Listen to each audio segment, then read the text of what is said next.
Okay, so welcome to the Research Capacity Development Unit at the Johannesburg Postgraduate School.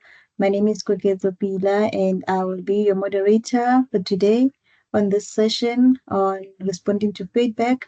Please allow me to start off by thanking all our attendees for taking your time to join us. And most importantly, we would like to thank our presenter, Dr. Vaneshri Pillay, for her efforts with preparing and giving this presentation. Before I officially introduce Dr. Vaneshri Pillay to you, I would like to go over some housekeeping rules and some important information. So for the housekeeping rules, if you do have questions during the presentation, please raise your hand if you would like to speak or type your question in the chat box. I will then indicate to the presenter to address your question. The recording link for the session and the presentation slides will be uploaded on the Moodle community by the end of the week. Also, a feedback survey will be sent out during the session on the chat box.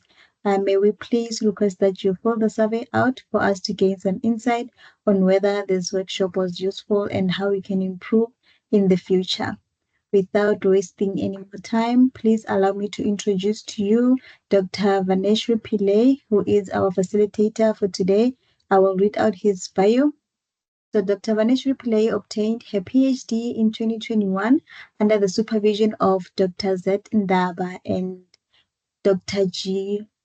Hobant at the Wits Business School with a thesis titled Bicultural Life Experiences and Career Orientation of South African Indian Women Engineers. During 2021, Dr. Pillay was invited to present the findings of her thesis at the Wits Women in Innovation Conference and featured in an article in the Wits Curiosity magazine.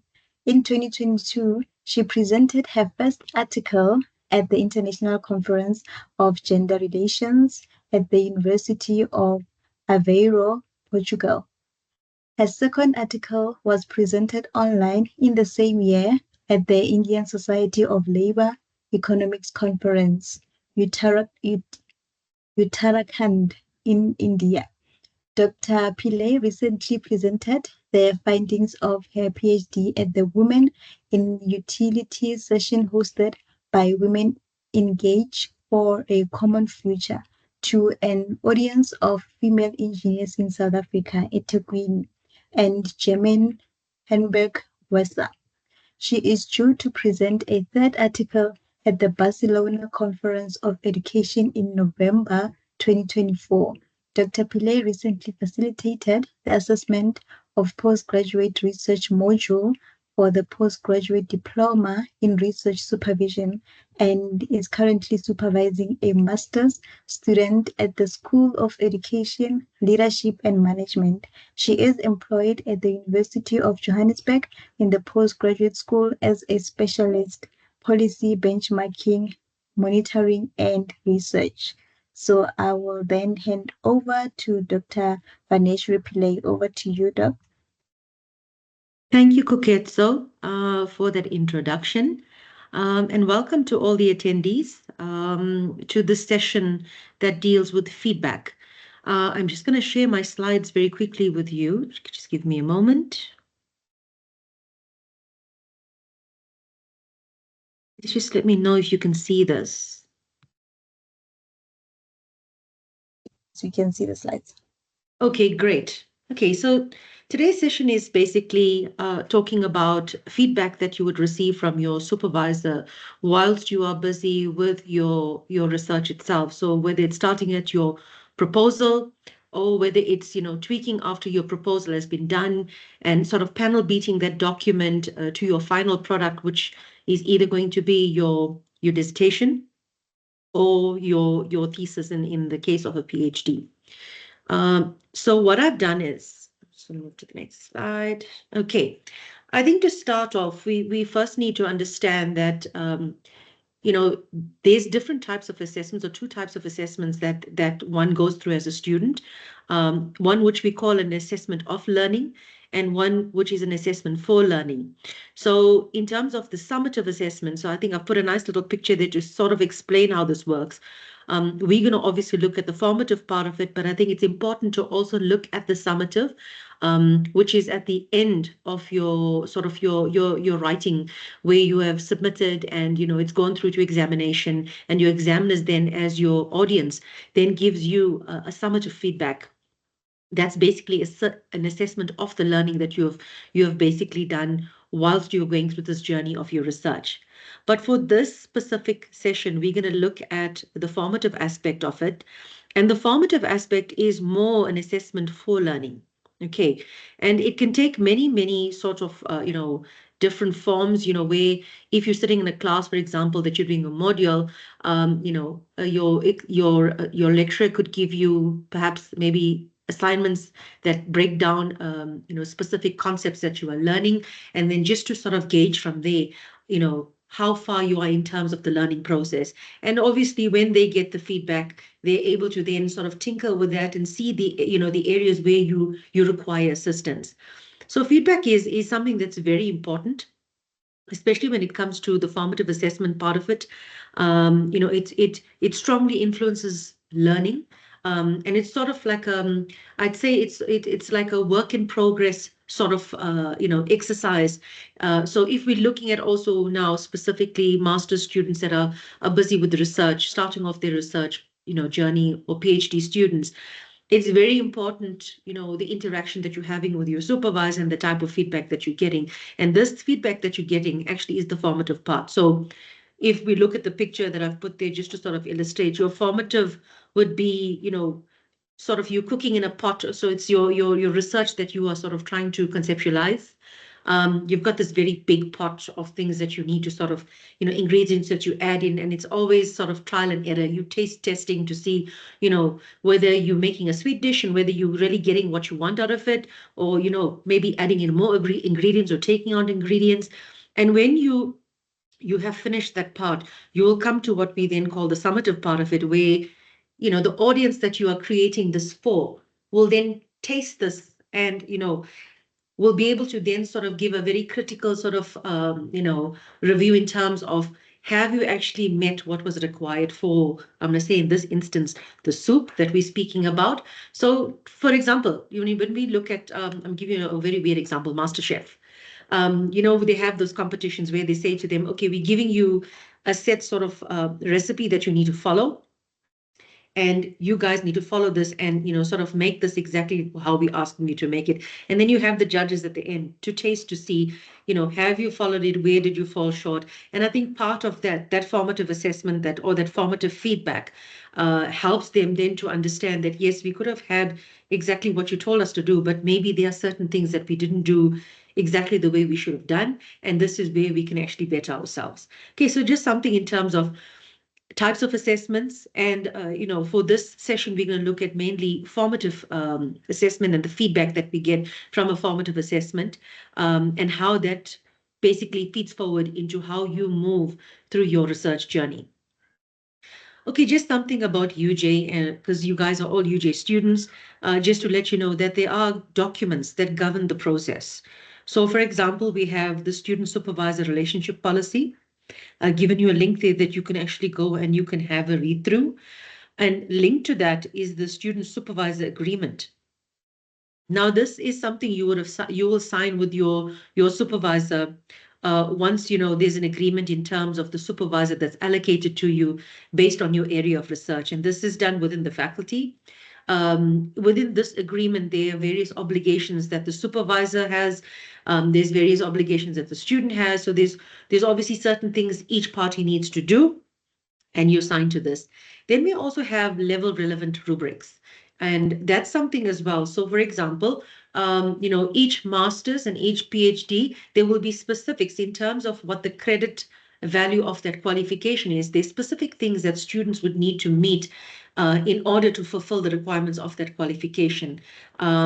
So these rubrics are designed in such a way that it speaks to the document itself, the final product, and it sort of helps the student and the supervisor right at the outset to, I think, already engage in terms of what is required of this product. So if I'm doing a research, a pure a master's in pure research, what are the things that I would need to meet in order to fulfill what is required for a master's by pure research? If it's a PhD, what are the things that I will need to do?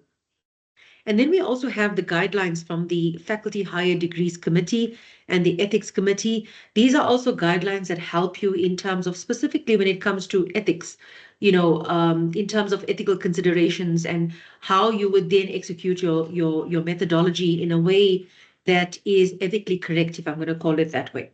So there's just something nice for you to know when you are starting your journey itself, that you do have these policies, these agreements, you have these rubrics, you have these guidelines as well. So you have all these resources there. And also in terms of from the governance perspective, you also have policies that govern the way the relationship between a student and supervisor should happen. Some of the expectations, some of the obligations or the duties that they need to perform. I think this is very important, especially the first two as well, in terms of, that there's no, unrealistic expectations that are created, but also in a sense of there's an understanding of how this relationship is going to work in terms of, what the student's needs are and, where the supervisor comes in, and as well as the student also understanding there are certain things that a supervisor does and cannot do. So, for example, just before we move to the next slide, remember when a supervisor is supervising you through your research, the supervisor is following, for example, the rubric that I spoke about, will guide you and will basically try and get your thought processes in a way that's sort of, creating a trajectory in terms of where this final product is going to be, right? But always remember that your supervisor cannot preempt what your examiners are going to, sort of what their conclusion will be in terms of when they're marking and how they see the quality of your research.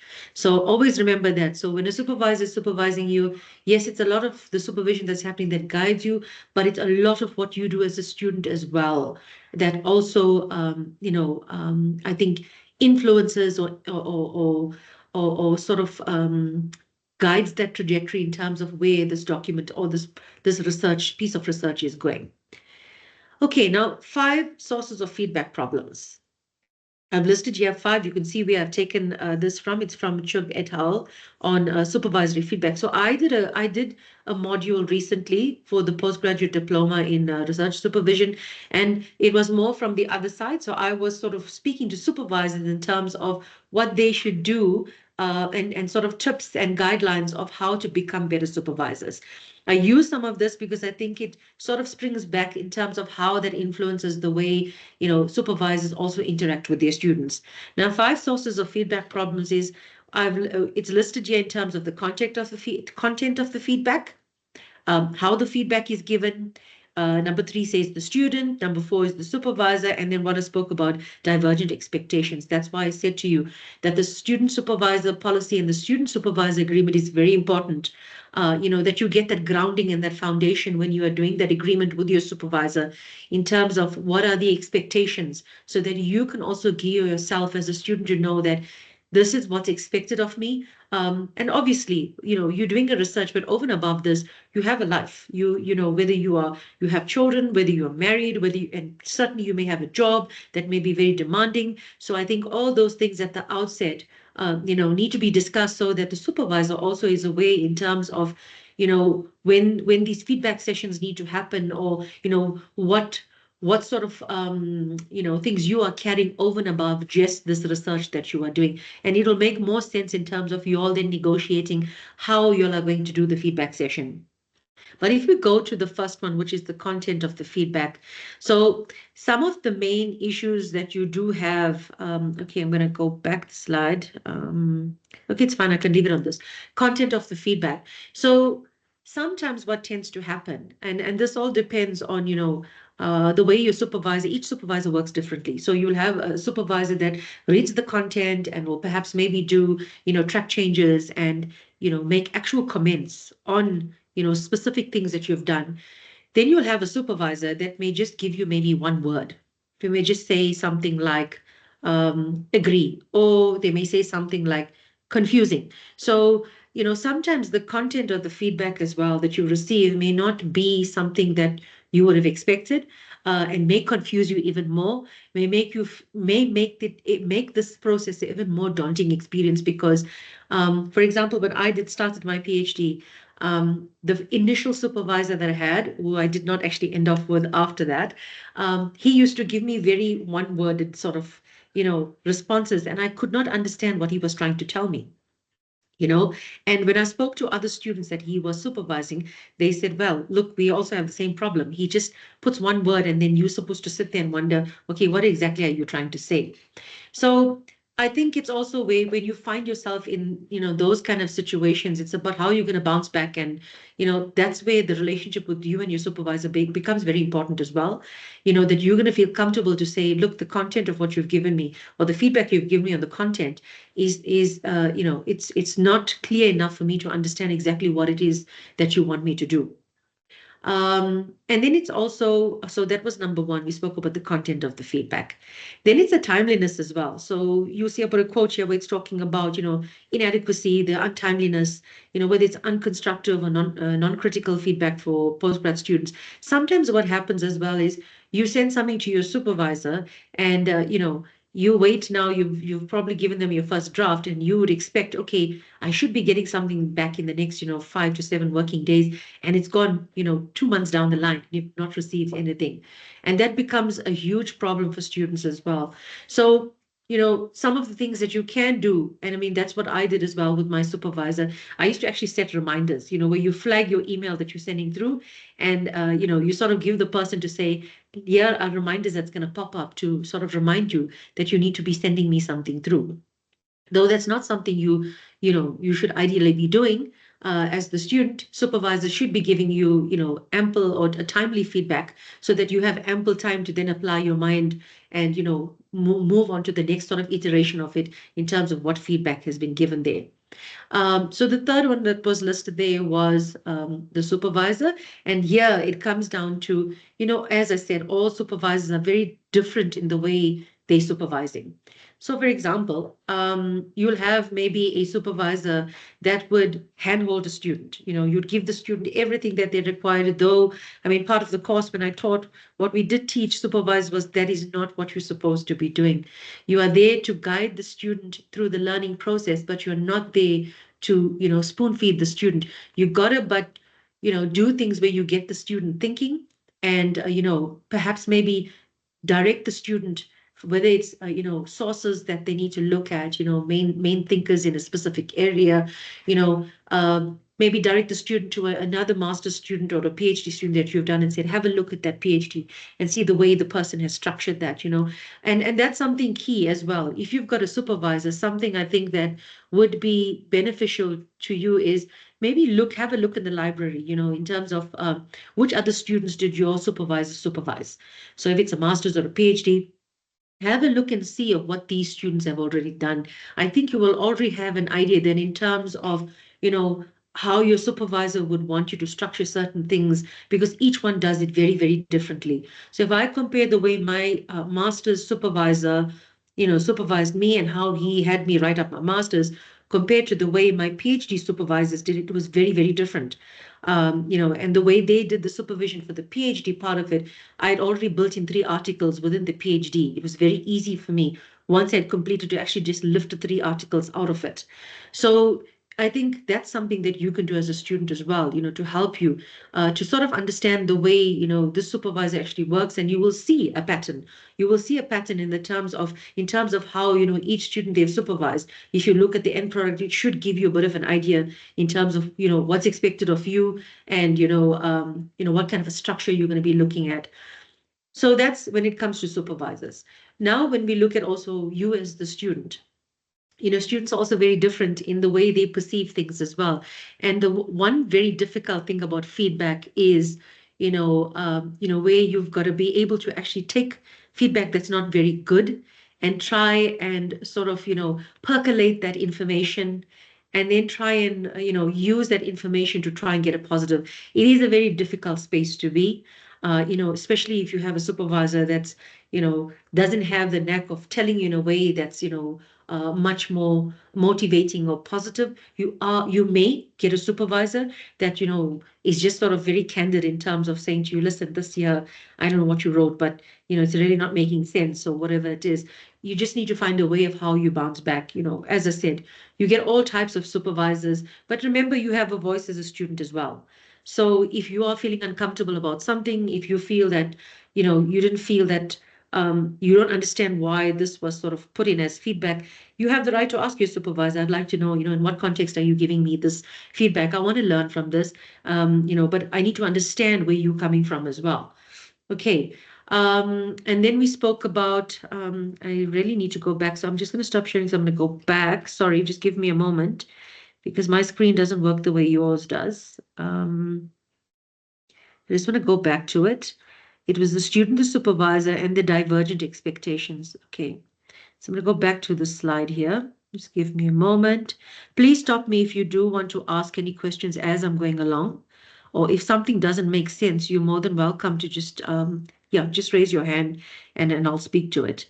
Okay, yes, so let me just put this into slideshow. Oh my God, okay, it goes back to that. Okay, so the last one was divergent expectations. Okay, and this is where I spoke about, the student supervisor, the agreement, where you all are. It is at that point when you all are signing that agreement where, the obligations are set out, the duties are set out. I think it's very important for you as a student at that point to also, it's not only what the supervisor expects. I think when I started with my student, the first thing I asked her is, okay, so what is it that you want to research? Why do you want to research it? And how do you want to move forward? Tell me what works for you, right? Because remember, it's not a one size fits all. Each student is going to be very different, and a supervisor sometimes has to also pivot the way they deal with each student.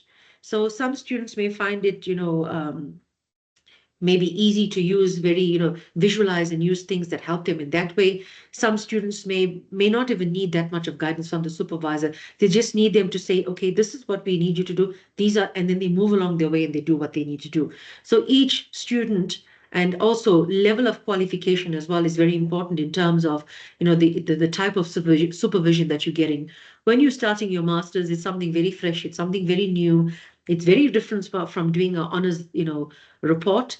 And you do need that supervisor's guidance in terms of, what is the research problem? How do I write a rationale? How do I say what's the purpose of this, this research? How do I put a conceptual framework together? What's the difference between a conceptual framework and a theoretical framework? What is this golden thread that people are talking about? So when you're at that master's level, it's all these new things and it becomes very overwhelming. So I think at that stage, supervisors have to be much more way. It's, they're really speaking to the student to make them understand. And, when I started masters, I'm going to use a bit of lived experiences. My supervisor had some family issues and was not really there, all the time to assist me.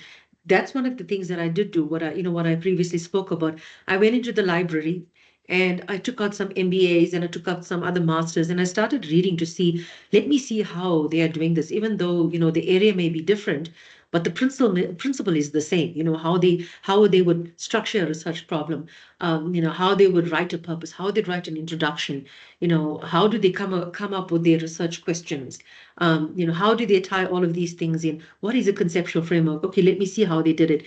And that really helped me, going and doing the investigations on my own as well as a student, over and above just relying on my supervisor to say to me, this is how it should be done. So what I did was when it came to giving my full first draft, I'd already had, it sectioned out in such a way that I could give a full first draft and say, based on, what I was looking at in the library, all these different masters that I was looking at, here's what I've put together.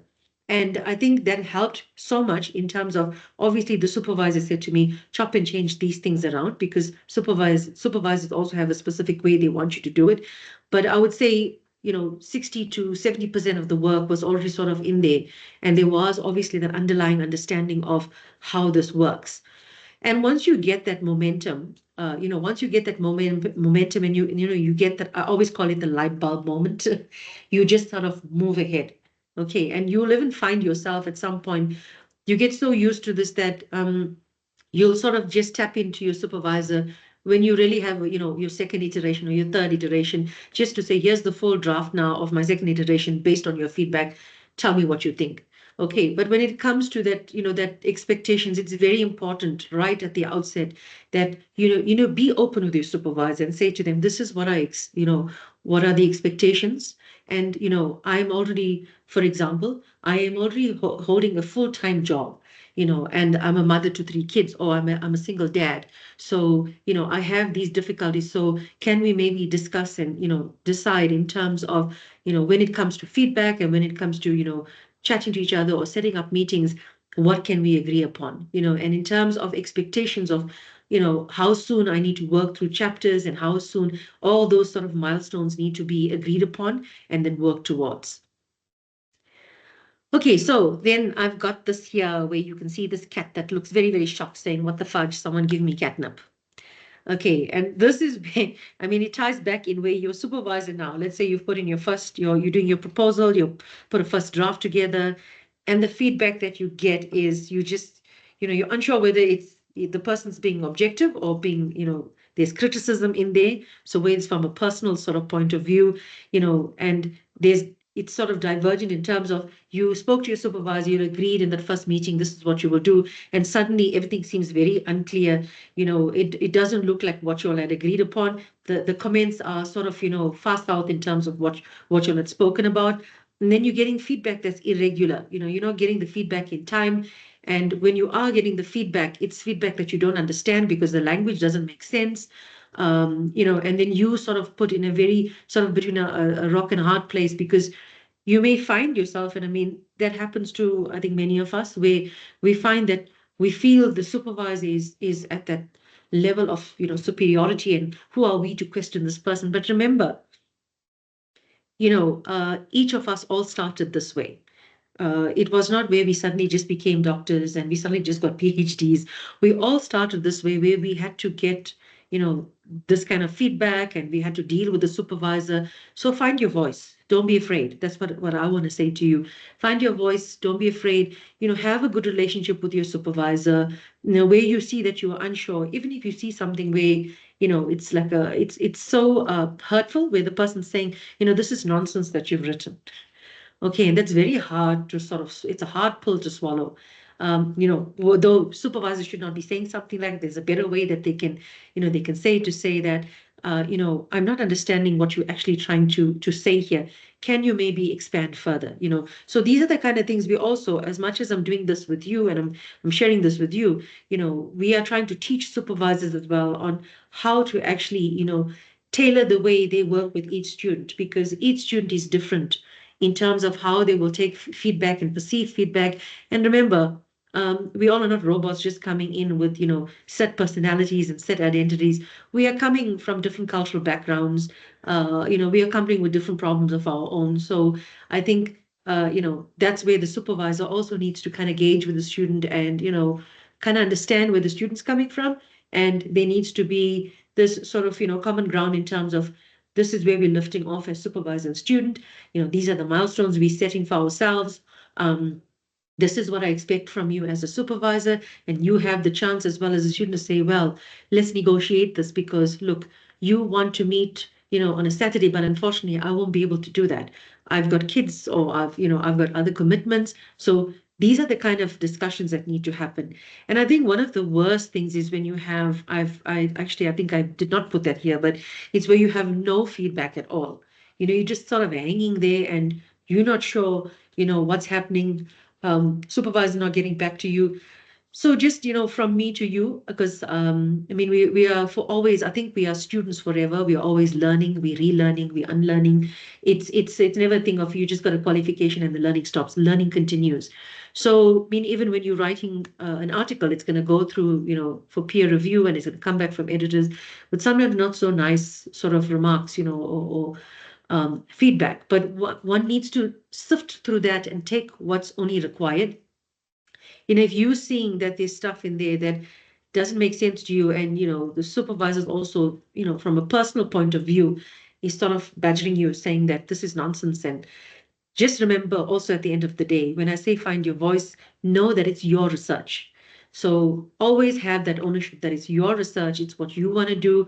And when I spoke about my first supervisor at my PhD, that's the reason why I moved from the supervisor, because the PhD was no longer becoming mine. I was being told what, the supervisor wanted me to do.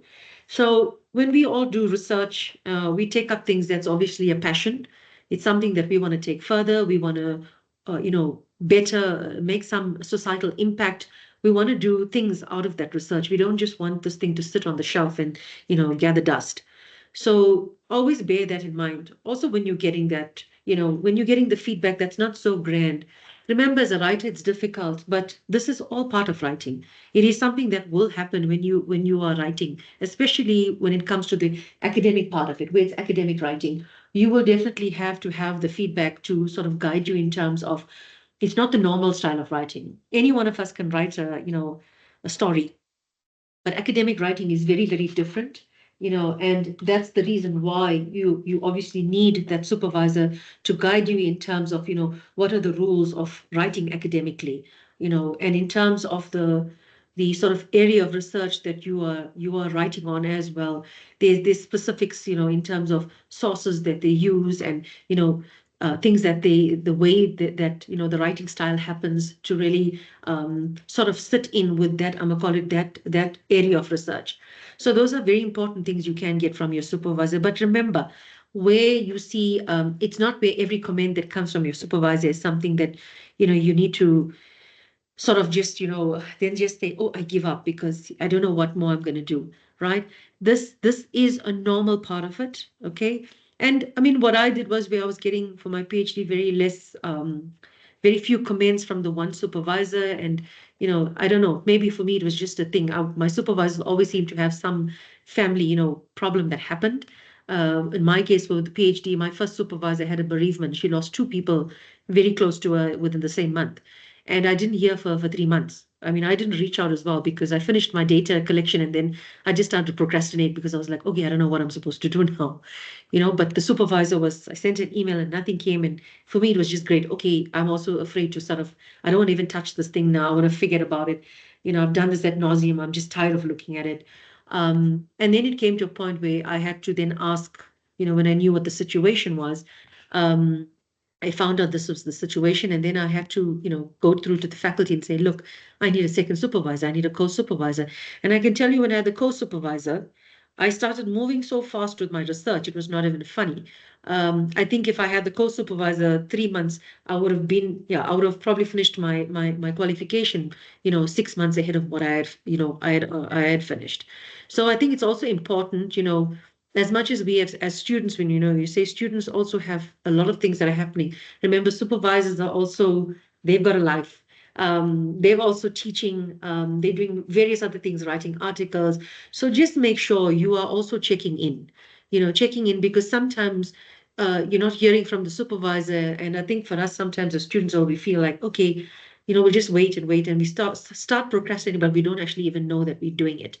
Okay, but just touch base with your supervisor as much as you can. And that's where it's important, where that agreement part of it, how are you all going to communicate with each other? Okay. And then I've put some nice little pictures here, this is not what you want from your supervisor. So, shooting blanks and information overload, that's not really what you want. Or where, clarity, I'm saying a false focus. Now you see the person saying that you're a bad dog, and then the dog is saying, can you be more specific? Meaning, what do you mean by bad? In what way do you mean I'm bad? Can you define what bad means? And maybe bad can be different in different contexts. So I think what we really want to head for is, the last pick. We're clearing the confusion and formulating thinking. Because when you come to your supervisor, you got hundreds and millions of thoughts, and it looks exactly, it's all this like spaghetti sort of looking thing. It's like a bolognese that's happening in there. And you don't even know how to separate these things, but you know what it is that you want to do, but you just need that guidance in terms of how you sort of compartmentalize these things and make it make sense in the way the flow happens for that coherence to happen. So strategies for positive feedback, and here again, manage the expectations and negotiate your feedback arrangements. I mean, we say this to supervisors as well, but I mean, it's a two-way thing. It's two parties involved here. So, just speak to your supervisor, once you've sort of had that first initial meeting, because that meeting must happen. When you've signed that agreement, there should be that initial meeting where you speak about, these are the expectations. And when it comes to feedback, how often do I need the feedback? And I mean, that's where you can come in. Don't be afraid to tell the supervisor, listen, I am somebody that, I'd like to get a lot of written.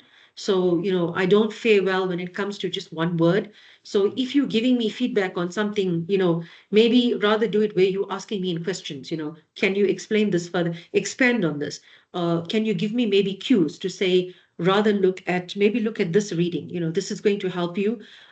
Maybe look at this angle. So you want those cues, you want those tips, you want, the supervisor to be giving you sort of not hand holding, but sort of pointing you in the right direction so you can go and do that investigation.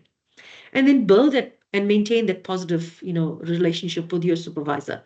Okay, this person here becomes very vital in the sense of how quick you're going to move in terms of your actual study itself, right? And I think when it comes to where specific deadlines are given, your supervisor can be very helpful when it comes to, for example, my student now had these specific modules that they are doing, and they've got to complete certain modules, but she had to go out to schools, and the schools were in recess. So for her to go and speak to the respondents was quite difficult. So what I did was I wrote to the faculty to say, the coordinator to say, my student actually needs at least about 3 or 4 days more from the deadline that you all have given, because they were on school holidays. It was difficult. So supervisors are important in terms of that as well. Motivating, where you need that additional time, sort of to give you a little bit of breathing space as well. Right. And then be aware of and reflect critically. So on your own practice. So remember, when you're writing, as much as we're writing, I think it becomes a bit of an ego thing for us. We think we've written something so beautifully and wow, this is superb. And, when we get the feedback, we think like, what the heck? Why is this person saying these things to me where I wrote this thing and I understand what I'm saying? And, it's like this person doesn't understand what they're not understanding what I'm trying to say. So you need to also, understand that when you're writing as a student, you are writing as a student to become, you're going to soon become a novice researcher, but you are learning the skill and you are learning, how to do this. From somebody that's already written so many articles and done all of this. So as much as maybe sometimes you're getting the feedback that you don't really want, critically look at that feedback and actually say, "Oh, okay, but why would this person say this? So let me go back and not feel, not take this personally. Let me look at it from the outside point of view and see how I can better this, right? And ensure that this is for the supervisor. Ensure that suitable feedback content, and that comes back to your students, but as well, if you feel that, as I said, and that's where the first arrangements happen. You need to tell your supervisor, when you're giving me feedback, I'm quick on when you give me these things, these cues to deal with. But one way, it's one word, I may find difficulty with that. So I appreciate if you give me feedback, to a specific thing. Rather ask it to me in a question, because I work well, it'll get me thinking. Or give me, point me to a source that I can look at that will let me understand exactly what it is you want me to do with this paragraph, right? And yes, give feedback in suitable and balanced ways. This obviously is very, very much, in your supervisor's court, that they're giving you, suitable feedback. I mean, you don't want to do 5 iterations and you still find, your supervisor still tweaking your introduction. That's not progress. But you want to almost see that, after every iteration, when you're getting this feedback, you're sort of moving down that document, that those sections are being fixed, and as you're moving along, you're sort of just fixing as you're going through the document itself. And when you get feedback from your supervisor as well, it normally happens in levels. So you'll have like a foundational level, and this is information that I've taken from Dr. Cecile Badenhorst's YouTube video, which I'm going to share with you. But they give you at 3 different levels. It's at foundational level, there's a middle ground level, and there's that surface level. So when you're getting it at foundation level, it'll focus more on your how do you build a research problem, how do you identify a research gap, how do you write out the purpose of your research, how do you build a conceptual framework? Those are the foundation. So you'll be able to identify, okay, these are foundational level feedback. It's very important feedback. It's stuff that's actually, it's what your research is going to be built upon. So it's stuff that you really need to really focus on and try and understand. And when the supervisor gives you this, this type of feedback, whether it's linking to a research question, whether it's linking to the conceptual framework, you really need to, pay attention to that and do much more, I think, internalization in terms of, what is it that I'm missing here? And that's the very important part where you have to talk to your supervisor, to say, be open and say, I don't understand what it is you're saying. Can you explain to me further? Maybe use an example, use an analogy to what you're saying that you can actually draw from that and understand what they're saying. Then the middle ground is really more in terms of your actual research as it's building up. Is there story there? Is there narrative that's building? How coherent is it? The links and how those links sort of transition. The rationale behind does the rationale speak to the research problem? Does everything link? So are we seeing that golden thread that's happening there? And, is there a proper a beginning, a middle, a sort of an end? So are you actually having your intro, your body in the middle, and then you having your conclusion recommend? How are they talking to each other? Are they flowing? Are they making sense? That's the middle ground. And then your surface level, that's more like superficial stuff. It's more like, your formatting, your grammar, your punctuation, things that you can actually get an editor at the latter stage to actually look at that and sort of polish the document up for you. Okay, and then feedback that feeds forward. So that's where we're talking about the formative feedback. Constructive feedback that feeds forward needs to be constructive. It has to be regular feedback, and it should be where it's talking. It has to be critical in the sense that it can't only say where are all the strengths. It's got to tell you where all the weaknesses are as well, right? And by finding out where the weaknesses are, remember, as much as we may feel offended by it, or we may feel less of ourselves, or oh, I'm not doing this right. I don't know how to write academically. This is all part of the learning process. You will learn how to write academically. And when those weaknesses are pointed out to you, remember, always think about this. When these are pointed and I'm fixing them, I'm actually strengthening my final document. Meaning when your examiners are looking at it, you're already plugging those gaps. You're not giving them, room for them to sort of find issues in your final product. And it should also suggest improvement. So, and I think that's the main thing of feedback that we want. When we as supervisors give feedback, we'll say to the student, listen, maybe do this or do that. Maybe draw this in as well, or maybe take this out. So there'll always be stuff that we're giving students to improve on the document. Like my student that I was working with, she was obviously a new master's student. I could see she was really, really grappling with really finding it hard to understand. I said to her, okay, look at either you're doing a theoretical framework or you want to come up with a conceptual framework, right? And I could see when she sent me the draft, she was not understanding what I was talking about. She basically gave me, definitions of what's a theoretical framework. She didn't know how to sort of build that in. And what I did with her was I said to her, okay, I'm going to show you what I did. I'm not going to do it for you, but I'm going to show you what I did. I'm going to give you an example of how I did it. Then I want you to work on yours. And that worked brilliantly. She looked at what I did and I used obviously a different area and I showed her this is what I did. Now apply the same thing, apply the same principle, what I've done, and do it to what you are doing. So that actually helped her. And obviously when your feedback comes, supervisors must be clear. It must be structured feedback. Where it's unclear, where it's unstructured, you as a student have a right that you can write back to your supervisor and say, listen, I don't understand this. I need you to expand. I mean, when you're doing those on, we normally do it on track changes, where you can put those comments in. And that's the kind of conversation that's happening. I mean, with my student and I, they will just say, I don't understand this. Then I'll explain. I'll respond to say, I'm meaning like this. This is what I'm saying. So maybe say something, say it in such a way, and maybe use a source, to kind of back this up. This is how I want you to do it. So it just needs to be, if it's not that way, it's just, one word and you're sitting there and you spend 2 hours looking at the one word and you really cannot fathom what in God's name this supervisor wants you to do, please don't waste another 2 hours sitting there. The 2 hours will go to 8 hours and then will drive out to a week. And then you're like, I'm so afraid to approach the supervisor. And, the supervisor is going to think that I'm stupid. No, there's no such thing as that. Okay, if the supervisor is not giving you, you know, correct feedback and in a way that is you can understand, in a way that you can use it for learning, it's just one word and you kind of unsure what it means, you have all the right to respond to your supervisor and say, I read this, I see you've put this, but I'm actually not understanding. Can you further expand so that I can maybe understand exactly what it is you want me to do?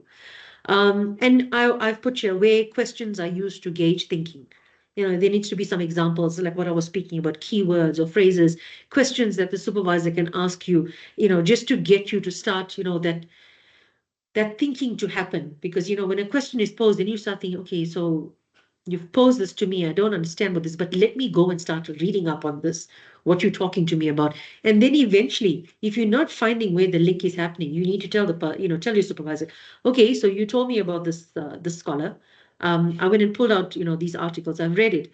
I've tried to, match this and see where they align and where they overlap, but I'm failing to see how these two things actually, talk to each other. Can you maybe just sort of, give me some guidance here? In what sort of vein did you want me to actually look at this? So don't be afraid. Don't be afraid to do that. If you're not going to ask, you're not going to know. Okay. And sometimes we assume that supervisors will just not want to tell us. I think sometimes supervisors, they're going through it so quickly. And as I said, they're not thinking that, this is student A and student B. Student A, this person needs more of this. Student B needs less of that. When they're doing it, it's like a one size fits all. But you can come in where you have that to say to the supervisor, I need you to expand. I need you to explain this better to me so that you can understand how you're going to apply yourself. And your supervisor takes on the role of a critical friend, right? They need to be encouraging you. They need to support you. And as I'm saying, you will get candid feedback. I mean, I give feedback to my student where I'd say it's candid, but I mean, it's done in a respectful way because I do understand, that this is new for the student. But even if it wasn't new, it's just a thing of, it's the kind of relationship that you want to have with the student, that you don't want the student to be afraid to come to you if they need something.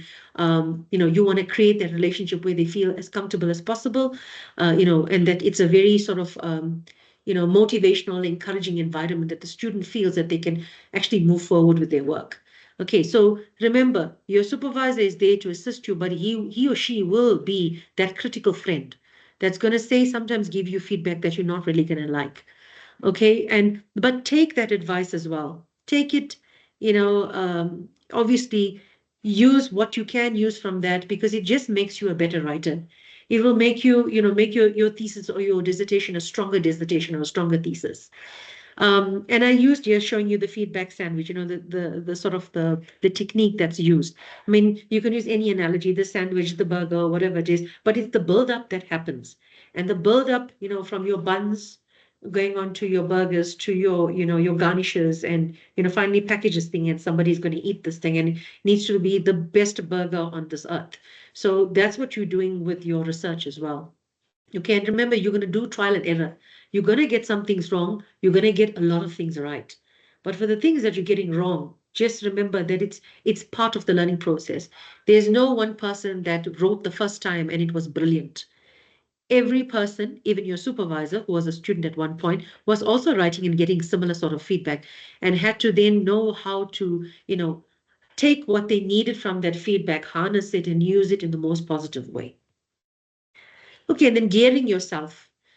So, yeah, prepare yourself for the feedback. Ensure that, when you're submitting your work as well, one thing that I can tell you, try not to give it in dribs and drabs. It makes it more difficult for you. When you're working on something, let's say, for example, you're now working on your proposal, try and get the setup for your whole proposal done, all those sort of, main headings that you need to have, and start filling, even if it's, write whatever comes into your head, write it in there. Once you've written it, then you can look at it and then start moving it into a more academic style, where you're referencing in text and, you're trying to use a bit of argument in terms of how you're bringing that, forward, how you're tying the readings in. So, but when you're giving it to your supervisor, don't give it chunk by chunk. When you're doing it, actually say to the supervisor, well, I actually want to work on the whole thing, which will take me about, let's say, a week, 2 weeks at the most. Then I want to give it to you. And, 5 to 7 working days, then I want feedback from you. And then you rework the whole document. It works much more better, then you giving him your intro. Okay, now look at my intro. Then you're busy working on your problem statement. Then when he's giving you feedback for the intro, you're still working on the problems. It just becomes very cumbersome for you, right? Ensure that that's one tip I can give you when you're doing the document. Set that out already how the document's going to be structured and work according to that. And when the supervisor is giving you as well, it's a build. It's a build that will happen. And ensure that when you're getting feedback as well, the supervisor, I think, and that's when you're having your meeting, please, you know, just emphasize that to always say, I need, written feedback from you. And if you could please do it in maybe track changes so I can see what you are changing. I can see what your comments are linking to. Because if you're just going to send me comments on an email linked to the document, I will not know what page number, I will not know what paragraph, I won't know what you are talking about. So get all of those things at the outset, set that out already to say, this is how you would like your feedback to come because it works best for you that way. And then understand your feedback. I think that's what we are talking about as well. Detach your emotions. Try and listen to what, especially the ones that are constructive. Try and listen to it. May have a critical feel to it, but you will then at some point see it as thank God my supervisor told me this. It could be that one thing that could have actually just brought your thesis or your dissertation down. Thank God I listened to my supervisor. Okay, but also it doesn't always work that way. Sometimes supervisors may ask us to do stuff that we actually don't agree with. And I know examples of students where they actually didn't do it. It actually worked in their favor. Okay, but I think the bottom line is listen, try not to be defensive about it. Remember that you are learning the art of academic writing. This is the person that's guiding you. You are going to make the mistakes. It's fine to make the mistakes. Be kind to yourself, okay? Try and practice that self-compassion, that when you're getting that, breathe and say, you know what, this is not me as the person. This is me trying to do something that I've never done in my life before. So I'm not going to get it right the first time or the second time or the third time. It's going to take many iterations till, you become solid in terms of how, you are harnessing that skill of academic writing. And plan your actions, ask questions. Turn your feedback into something that, is actionable things. Set deadlines for yourself. Okay, so he gave me this or she gave me this. This is now, the deadlines I'm setting for myself. This is how I'm going to do it. These are the readings I'm going to use. So don't just look at the feedback and then, okay, I'm just going to tweak this thing. Try and see what you can do that, where you're expanding on it, you're doing much more for it as well. You're actually cutting the work down that you would have to do at the later stage. And where you see that the feedback, is not making sense, as I had said, I'm going to reiterate now to say, make sure you are asking, for feedback to say, I'm not understanding this. I need the clarification. Can you expand? Can you explain better? Can you maybe pose it as a question, or can you maybe give me sources that I can read that talks to what you are speaking about so I can better understand, the angle that you are coming from? And then revise your work, make the necessary changes, whatever feedback you've got, and ask yourself also, it's that part of that metacognition, thinking about how you're thinking. Step out of that shoes of being the person that's writing, maybe step into the shoes of how would the person reading this actually look at it as well. What is my reader expecting?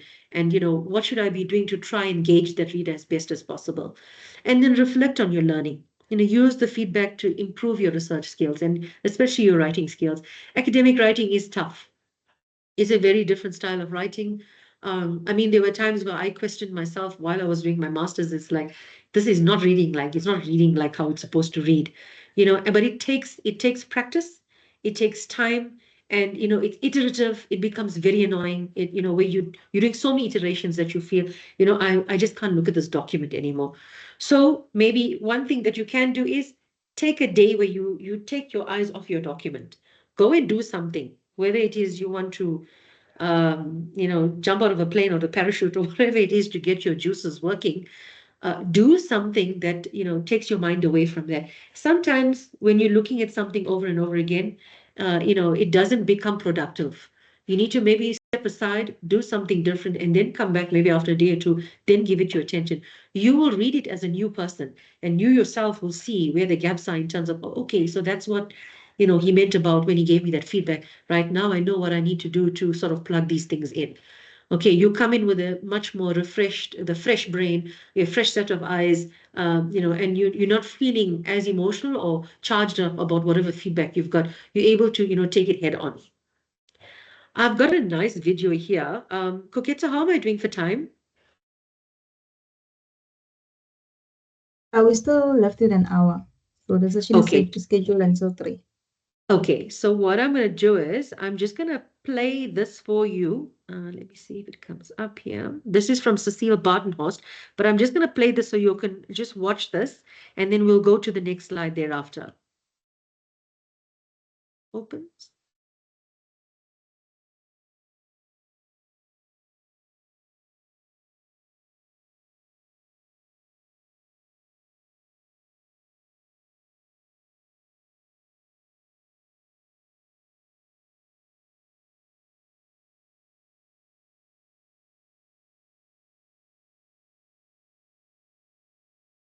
We cannot see the video though. Can you not see it? No. Sharing it, but I don't know. Maybe you need to share your screen rather. And then you start. Are you seeing? Yeah, it is sharing. Are you seeing this? Yes, we can see the video now. Can just you? Okay, let me play it from the beginning.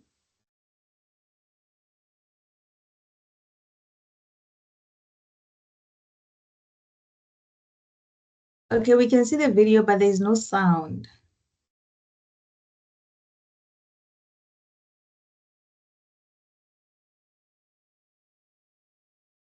I'm not understanding why there's no sound. Hold on, let me try one more time.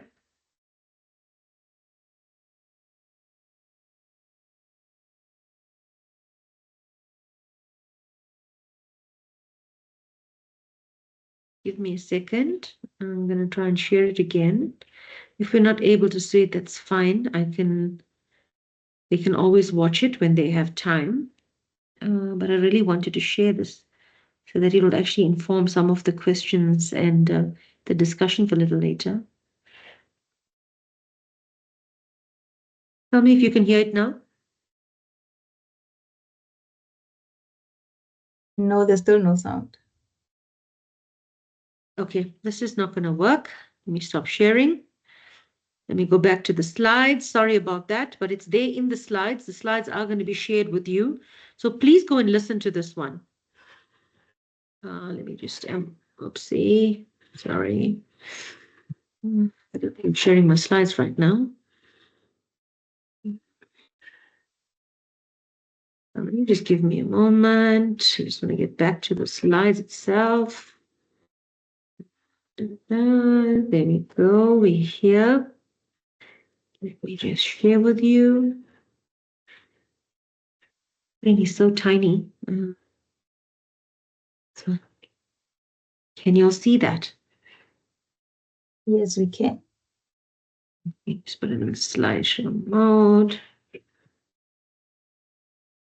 Okay, so this here was by Cecile Bartenhorst. I took a lot of the information that I was talking to you about from this. Cecile's got actually a lot of stuff where she's talking about also how to deal with critical feedback. So please go and listen. You can actually YouTube her. She's got some very nice videos, not only about just feedback itself. So even if you're looking at, all the stages of your research writing, from proposal all the way down to, actually finishing the final product. She's quite brilliant with all the, the sessions that she does. So I'm actually encouraging you to please go and read that. Please go and watch that. Then I've got also, because this is not going to play as well, but I've got something on peer feedback. And basically what peer feedback is, what I think what supervisors can do, or what we've encouraged them to do, is where they have students, because remember, you were the supervisor based on a research area, and you have many other students that are sort of doing very similar things to what you are doing. What we're encouraging supervisors to also do is, get these peers or his or her group of students that they are supervising to actually form like a little sort of support group for each other. And you can have where you're doing sort of a dry run for your proposal, or you'll just meet up to talk about, how far you're with your research, and, help each other in terms of where you're getting sort of, feedback from your peers themselves as well. And I think what's great about this is because you'll share a supervisor, there'll be a greater understanding in terms of, the type of feedback that you all are getting and how you're working with that feedback. So that's something that you can also do. your supervisor can do that, but speak to your supervisor about that to say, are there other students that you are supervising with a similar sort of, research topic as mine? And can you maybe, sort of hook me up with these people? I'd like to, have, sessions with them where we can share our research and talk about, maybe the challenges that we're having. And you will be surprised just having that peer feedback, how much it encourages you and motivates you in terms of you are not alone. There are other people that are going to the very same thing, and being in that, that group, you can actually motivate each other and help each other, sort of as a buddy system, or, just sort of making sure that, that group, sort of that cohort of people that you are with, all move together and then nobody's left behind.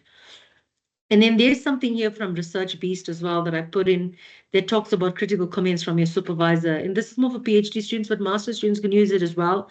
But how would you deal with that? I think that's one of the most difficult things about feedback. I mean, if we all were getting good feedback, feedback would not be a problem. But what's the point of only getting good feedback? How does it become a learning process?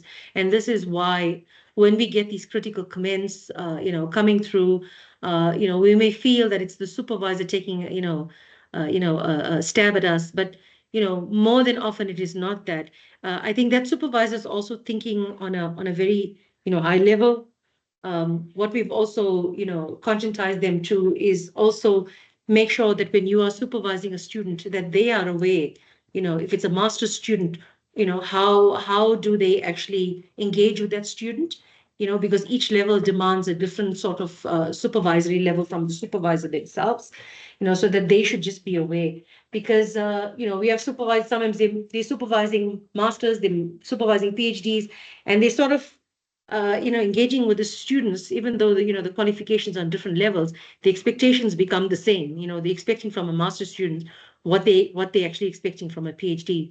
So that becomes important as well. That the supervisor needs to differentiate between the levels, and how they then are giving feedback to the students, for the students to then take that feedback and for it to feed forward. Okay, and then, as I said, research is iterative. It's a lonely journey. It is a very lonely journey, especially for PhDs. It is a very, very lonely journey, but the reward, as I'm saying, is beyond measure. Okay. And practice self-compassion. Be kind to yourself. There are going to be times where you're going to be continuously questioning yourself. You're going to question your research. You'll question your ability. You'll be frustrated with your supervisor, but be kind to yourself. Remember also, it's also important for you to also balance that out in terms of the family that you're with, that you're getting that, that support, and they have an understanding as well in terms of you doing this very big thing. And, you will most often be absent, where it's times that your presence is required. And again, peers can serve as a sounding board. So call on them, try and put together a group, or try and be part of a group. Speak to your supervisor about that. As that each supervisor works different, and sometimes they don't even think, just think of these kind of things. It's something we're teaching in the postgraduate, research supervision course. We're teaching them to say, do these kind of things, because in actual fact, it makes it easier for you as a supervisor as well, and on the other hand, when you have your peers, I think you build a sort of a good relationship, and where it's coming to, joint publications and things like that, you're building that sort of, network for yourself.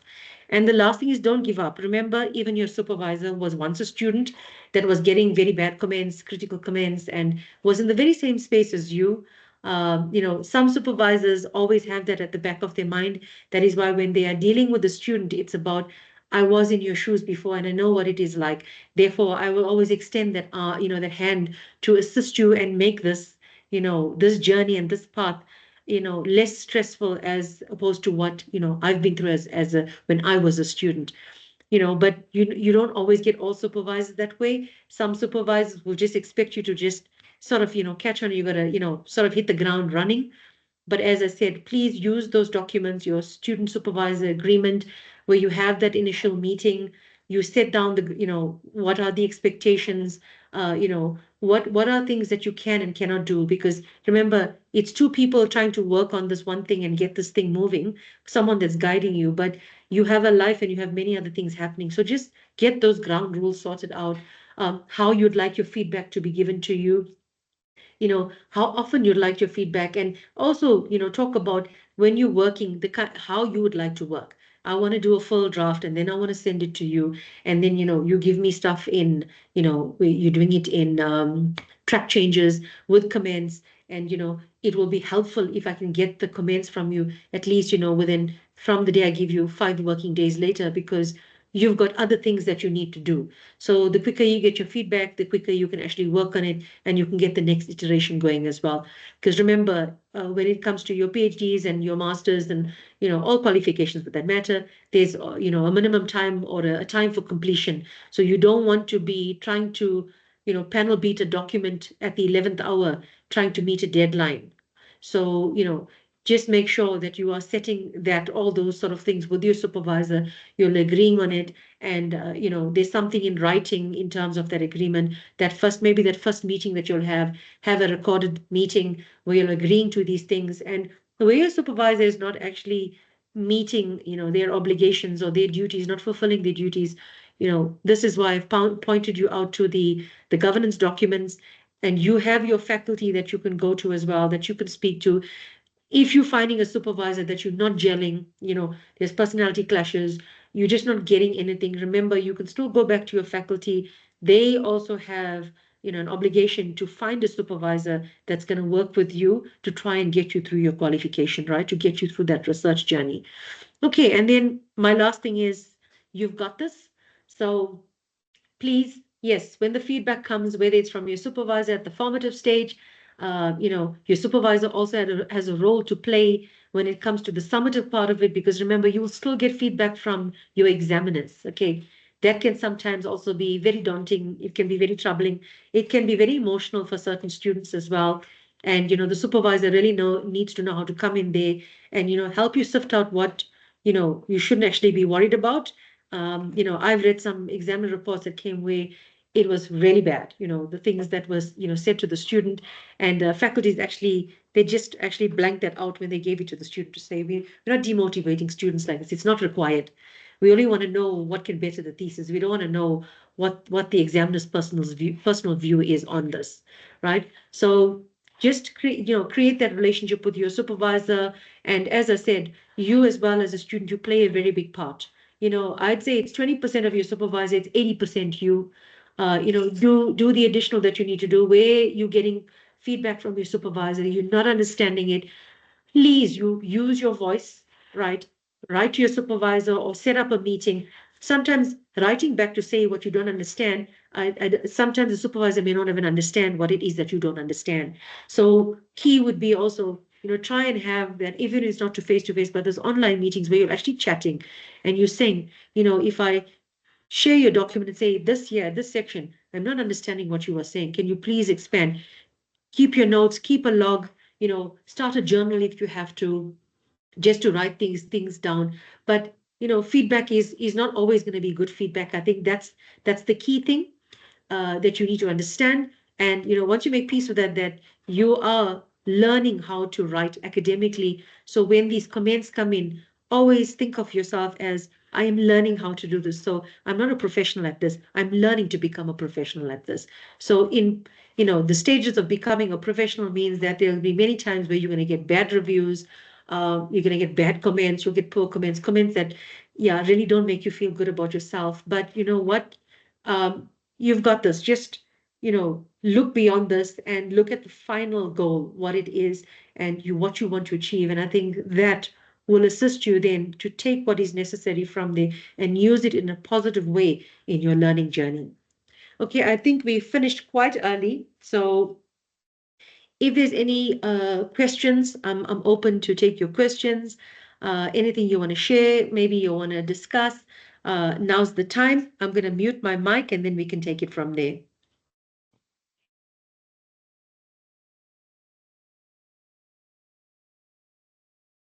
Thank you very much, Dr. Pillay. Thank you for that insightful presentation and very detailed questions and some engagement from the participants. So I'll allow everybody to ask the questions and also make comments, whether to make comments or just to bring up an idea that we can discuss. Hi, can I ask a question? Or may I? Yes, me go ahead. Yes. Okay. Thank you, Dr. Pillay, for such an insightful session. Um, you spoke so much about, like, there was so much that I resonated with in terms of supervisor and student, to the point of where my master's, I had a fantastic supervisor, and now with my PhD, I found that I had to build up courage to address certain issues and to the point of changing a supervisor. But I also understand the student is 80% and the supervisor is 20%. But there was such a conflict in understanding, and it was difficult. But your last slide said we don't give up and we must be kind. But I just wanted to share that it is quite different experiences with supervisors. And your session gave a little bit of insight sometimes as to how we must navigate this process. Yeah. Thank you for that, Rajeshri. I hope I pronounced your name correctly. Yes, you did. Yes. And I think that's the thing, that's the sort of the gamble as well. When you're matching supervisors to students, we're not sort of matching personalities. We're just matching based on, what the research area is. And like I gave you the example of myself when it came to the PhD. I mean, my first supervisor, there were lots of issues going on, but even when it came to the feedback, her style of feedback was very different from when I had the co-supervisor, because the co-supervisor basically lit a fire under me and said, start moving, Yeah. and the momentum was so great that I started feeling so, like I got that feeling I can do this, and it was that initial meeting that we had where she said to me, stop feeling that way, and you've got this, you're going to do this. You've done basically 90% of the work. Now it's that last lap, just take the baton and start running, and I think that's what we need from the supervisors. And unfortunately with some students as well, it's that personality that becomes, we have a very strong supervisor and we have a very docile student. Now the student is feeling it very uncomfortable because you feel this person is, oh, this person is, they know everything, so I can't actually question. No, you can. They only there to supervise you, but they also don't know everything. They're still learning, and that's why they're still writing, and that's why they're still publishing, because there's no end to learning. And part of the agreement, I mean, when you're signing, it's a contractual agreement between you and the supervisor. There's no levels here. Yes, definitely from the teaching point of view, the supervisor has that knowledge and is going to impart that knowledge to you. But from the person that's, learning and trying to grasp and trying to, get these sort of, as I said, the academic style of writing and learning to be a novice researcher, maybe you want to do bigger things, with your research, it becomes a very difficult position for you, because you're at that point. But this is what I always drive, and especially with my student as well. I said to her, don't feel afraid to ask me anything. You question me if I'm saying something that you don't agree with, tell me, because remember, at the end of the day, this is your research. It is something that you're passionate about. It's something that you are doing. You've got various reasons why you are doing it and how you're going to build from it. So I'm only here to guide you in terms of, structure wise, follow the rules of academic, style of writing, make sure that there's coherence, make sure that your argument is strong, make sure whether your primary and secondary evidence, it's strong evidence. I'm here to guide you even on, your methodology part of it. How do you do the research process? Right, to make sure you, because it's rules driven as well, right? It's just the writing part of it where, and remember, all of us are different in the way we write. Some of us are much more, I'd say, staccato when we write. I'm going to use the word staccato. Then you have some of us that are very creative in the way we want to write. We want to use very abstract things. We sort of very fluid in the way we write. And I think sometimes supervisors also have a difficulty when they're not used to a student like that, you know. And I think with me that became that was a problem, because my first supervisor was that way, where it was in that box, right in that box. But my style of writing was not that way. It was slightly different.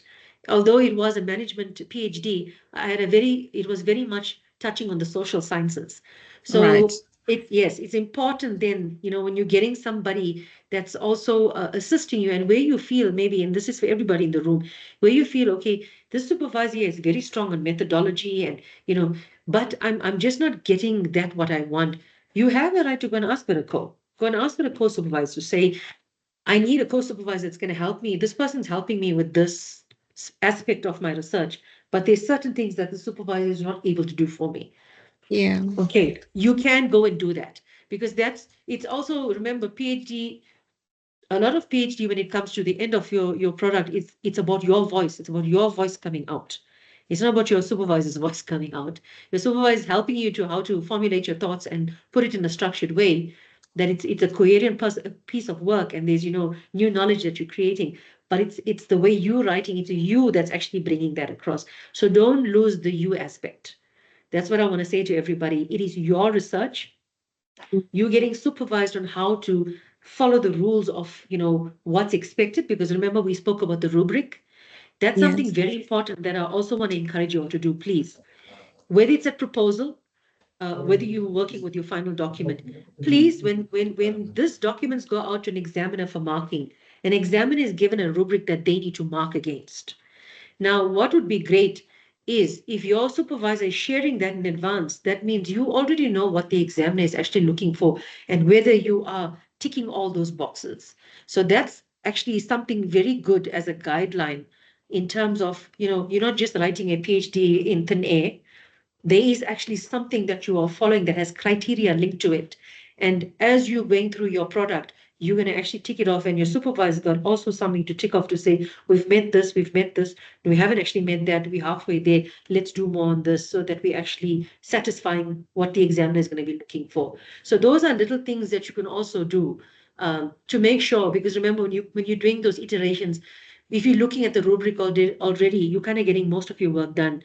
Yes. In terms of the final product that's going to be there, because you and your supervisor also have something standard that you're looking at to say, so there isn't that, divergent expectations in terms of content of work. You all are agreeable in terms of something that's guiding you all in terms of what you should be working towards, if I'm making sense. Are we allowed to ask the supervisor that, or should the supervisor give that upfront? Sometimes they don't give it to you upfront. I think you should ask for it. If you can't get it from your supervisor, so I came from a faculty environment. I was also in an administrative position, like you have your HAFA. I was in a similar position at the Wits Business School. So we used to actually, when our students used to come and ask us, we used to screenshot it and send it to them to say, here's what it looks like. Ideally, your supervisor should have that, but if your supervisor doesn't, because your final product is actually disseminated from your faculty, they send it out to your examiners. So they will Yes, have yes, documents. yes. Yes. So you can always ask them for that. I know with proposal as well, there's specific things that you need to, there's sort of boxes you need to tick in terms of what they're looking for. Yes. Yeah. Yes. So get that so that when you're starting, you guys in pre-registration, right? Mm. Yes. So get that already when you're building up that document, that you basically working against the criteria. If you got a criteria that's guiding you, you're not going to go off in terms of, for example, Faculty of Education. This is the criteria they're looking for their PhD. You're working according to that. You can tick that, and your supervisor with something to work against. Yeah, so I know with the proposal template, there is a rubric, like what's expected and how you should position the proposal. I also know there is a rubric for the examiner, but Yes. because I'm in a position here at the university as well, and I know what the examiner looks for, but I also know that the supervisor doesn't give that upfront. I think it's a nice thing to ask. I think we can ask that now. It's something that we actually discussed in our, when we spoke about when I spoke about the module that we're doing, the PG tip, that was something we spoke about. So even if they're not giving you the actual document, because it's a document that's being sent to examiners, you know what I'm saying? Yes. But the supervisor can already create something for you based on what he knows the rubric is, and say, in terms of our first meeting, these are in terms of feedback. This is what we're agreeing to, how many times we're going to meet. This is how the feedback's going to come in terms of content, like written feedback, in whether it's going to be in track changes, blah, blah, blah. And in terms of what the document structure and what the document requires, what the research requires, here's the rubric. This is what we're going to work towards. So he can actually take that screenshot, that part, because it's like a little boxy thing that they got there to say, as a student does this, then where the student is sitting. Because for PhDs, we don't give marks, right? We just sort of give a pass or what have you. But your supervisor will be able to know where you're sitting. And I think both of y'all then can work towards that. Sometimes when when it goes even to proposal, and I think that's why they're doing that now, where they're giving the rubrics. It'll go to the proposal stage and then they kick it out. What we were saying Yeah. is, when it comes to ethics, how is a student supposed to know what they're supposed to be doing in ethics if you're not telling them what it is that they should not be doing? And Yeah. then you kick it out because you say, no, it's not ethically sound, and you didn't do this and you didn't do that. But, the guidance is not there in terms of what do you want? You need to tell us what it is that the student needs to sort of tick in terms of the box, explain this and explain that, and how you're doing this and how you're doing that. And then the student then finds it easier when they're writing that proposal, that they've got all all what is required for the student to actually move past that stage with ease. Thank you, Doc. Thank you very much for that.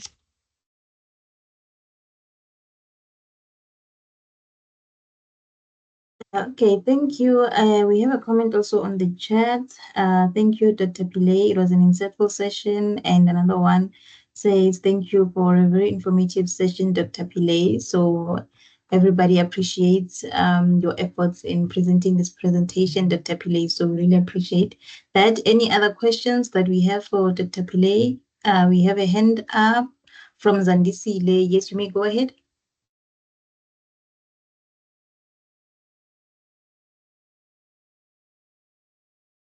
Zandi, you can go ahead. Just unmute your mic. You're muted. Zandi, just unmute. Oh, sorry, Doc. Good afternoon, Doc. Afternoon. Yeah, my apologies, Doc. I'm having an issue of a glitch of the network here. I'm on the other side of the province, KZN. No problem. No problem. Yes. No, Doc, thank you so much for taking us, crawling with us, right? I think I remember the initial presentation you did for us, and really so wish I was under your wing, but I found my way. I'm right now, as you're saying, I'm starting to panic because I see most of my classmates. I heard yesterday some they even already had supervisors. I don't know, maybe I mustn't worry that much though. But from my side, I'm doing my studies, masters at Phoebe, faculty. They have been writing numerous emails since. Okay, now I didn't get that part. You cut off there. So you're doing your master's through Phoebe. I seem to have lost him. Yeah, it looks like he has connection problems. I also couldn't hear the last part, what he was saying. Okay, Zandi, if you're listening to Zandisile, if you're listening to me, please drop me an email with your question, and then I will take that up with the faculty of built environment. Just let me know what the issue is. Right, then I can take it up with the Hafade Bongani, and I can get back to you. Thank you so much, Doc. Thank you so much. No problem. No problem. I think Koketso can provide my email address. I'm not sure whether I'll put it on the slide, but you can just drop me an email. I'll look out for your email. If there's anything that you do need, it's not just this session. If there's something you want to just send me something that you're unsure about, please feel free. I will try my best. I'll endeavor to help you as best as I can. Okay, and good luck to everybody. Thank you. Can I put it on the chat as well? Your email address, Dr. Pillay? Yeah, no problem. No problem, Koketso. You can go ahead. Okay. Okay, I will do that. Thank you so much. Please allow me to take this opportunity, Dr. Pillay, to officially thank you for honoring our invitation and presenting this very insightful session. Thank you. And to all our attendees, thank you for taking your time to attend. I see very familiar names all the time when we have these pre-reg sessions. So by now I know who's going to log in, who's going to log in. So thank you for just accepting this program and working with us through this pre-registration journey and all the workshops that we have given you. I hope that you have received them very well. This is our last session today, and from here is going to be the writing sessions and the mock presentations and the consultations, which more details are going to be provided on the announcements section. Just look out for the announcements on our model communities. So thank you very much for warming up to our invitations all the time when we have sessions, and for attending all the sessions that we have provided to you. If there are no comments or questions or queries, then we can officially end the session. And if there are no more questions directed at Dr. Pillay, then we can let her go and we can all have a good day further. Thank you. Take care. Ciao. Bye. Thank you. Bye. Just a last reminder to please complete the feedback survey. I'm going to put it for the last time on the chat, and then I'm also going to put Dr. Pillay's email address on the chat